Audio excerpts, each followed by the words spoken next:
building to this verse building 1890.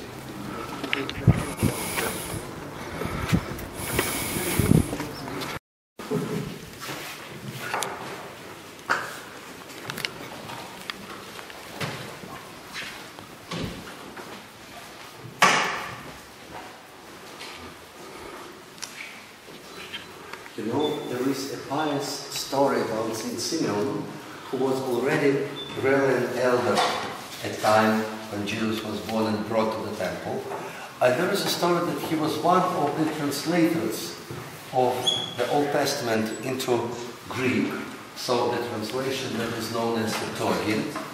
Of course, that was not translated in one day. So the part of Septuagint was translated in the 3rd century before Christ, but there are other books who were translated later. So it's really possible that Saint Symeon, even if he was not a translator in the 3rd century, he was not even probably for 3 centuries, but he could be one of the translators of the text. Why not?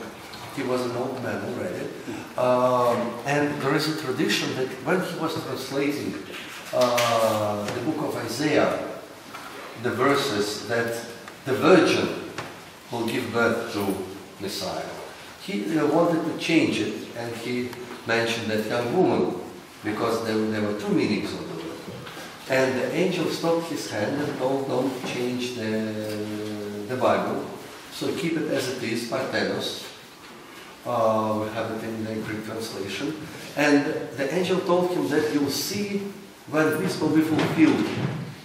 And the Gospel says that Symeon was that very person who received Jesus, newly born, in the Jerusalem temple, according to the tradition, and he realized that it is really the Messiah. So he was one of the first men of the Israel, biblical Israel, who believed in Jesus as the Messiah.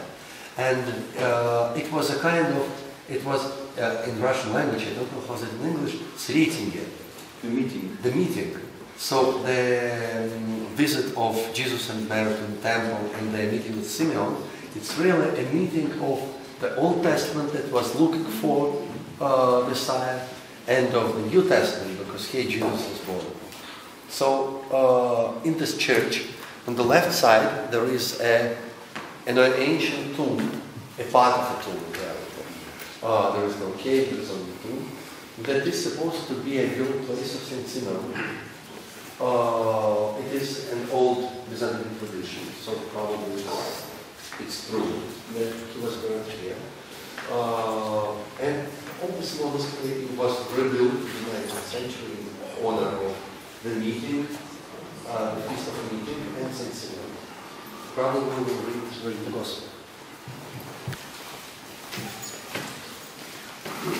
And that we may be accounted worthy to hear the Holy Gospel, let us pray to the Lord God. Lord, have mercy, Lord, have mercy, Lord, have mercy. Wisdom, stand to right, let us hear the Holy Gospel. Peace be to all. And to thy spirit. The reading of the Holy Gospel according to Luke. Glory to thee, O Lord, glory to thee. Let us attend.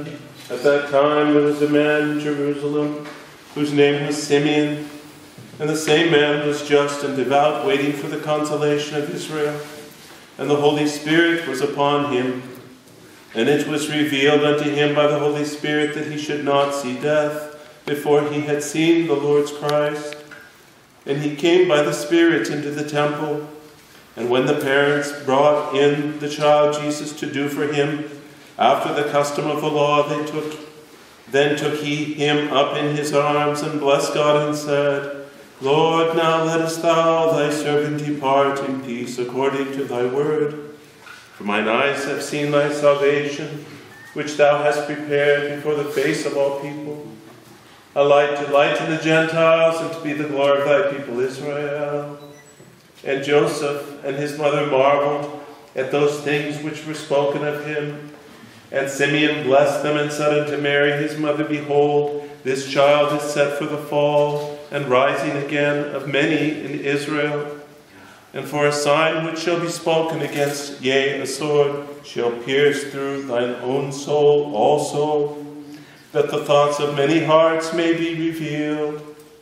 And there was one Anna, a prophetess, the daughter of Phanuel of the tribe of Asher.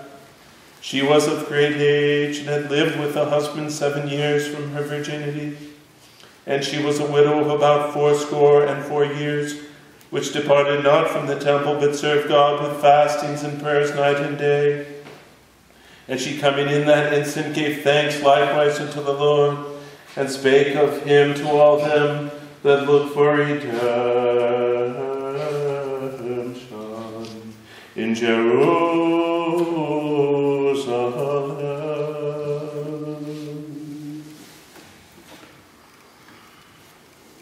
И по прошествии 8 дней, когда надлежало обрезать младенца, дали им имя Иисус, нареченный ангелом прежде зачатия его в чреве. И когда исполнились дни очищения по закону Моисеева, принесли его в Иерусалим, чтобы представить пред Господом, как предписано в законе Господнем, чтобы всякий младенец мужского пола, развязающий ложа сна, был посвящен Господу, и чтобы принести в жертву пореченному в законе Господнем 2 горлицы и 2 птенцов голубиных. Тогда был в Иерусалиме человек именем Symeon, он был муж праведный, благочестивый, чающий тишине Израилева, и Дух Святый был на нем. Ему было предсказано Духом Святым, что он не увидит смерти, доколе не увидит креста Господня. И пришел он по вдохновению в храм, и когда родители принесли младенца Иисуса, чтобы совершить над ним законный обряд, он взял его на руки, благословил Бога и сказал: «Ныне отпущаешь раба твоего, владыка, по слову твоему с миром, ибо видели очи мои спасение твое, которое ты уготовил пред лицем всех народов, свет просвещения язычников и славу народа твоего Израиля». Иосиф же и матери его дивились сказанному о нем, а благословил их Symeon и сказал Марии матери его: «Се лежит сей нападение и на восстание многих в Израиле. Предмет пререканий, тебе самое оружие пройдет душу, да откроется помышление многих сердец». Тут была также Анна, пророчица, дочь Фануилова, от колена Асирова, достигшая глубокой старости, провживши с мужем от детства своего 7 лет, вдова лет 84, которая не отходила от храма, посту молитвы служа Богу день и ночь. И она в то время, подошедшая, славила Господа и говорила о нем всем ожидающим избавления в Иерусалиме. И когда они совершили все по закону Господню, возвратились в Галилею, в город свой Назарет. Слава Тебе, Господи, слава Тебе.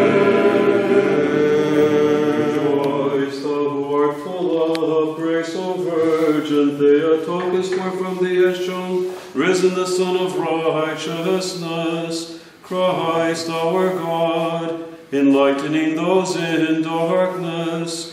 Rejoice thou also, righteous elder, as thou received in thy arms the Redeemer of our souls, who also granteth unto us the resurrection. Now let your servant depart in peace, according to thy word, for my eyes have seen thy salvation,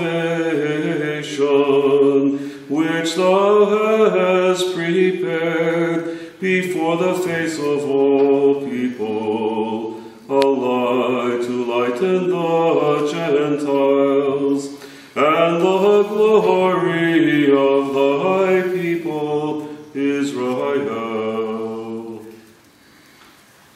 Thank you. Well, dear brothers and sisters, here is the tomb of what considered to be the tomb of the righteous Symeon. You can come and venerate.